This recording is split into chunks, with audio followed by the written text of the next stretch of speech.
All right, so I've actually owned these, a slightly smaller kit of them, but I have quite a bit of experience with these things.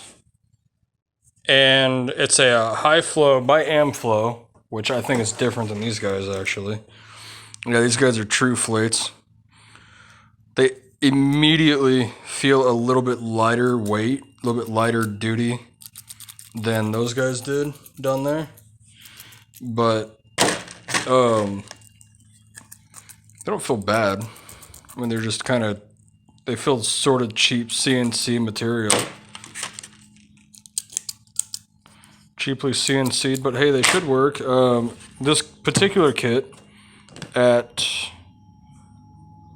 Advanced Auto Parts was right at, I think it was like $17 for all this good stuff, which in store, that's not terrible. They seem like it's a pretty decent kit. Like I said, it feels a little cheaper than the Amflow. Is that what I said? Yeah, the Amflows feel like they're. I mean, they're the same design,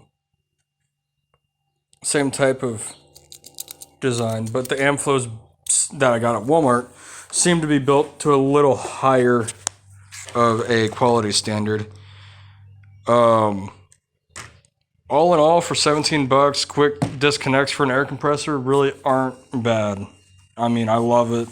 I love my air compressor, and I love my quick disconnects.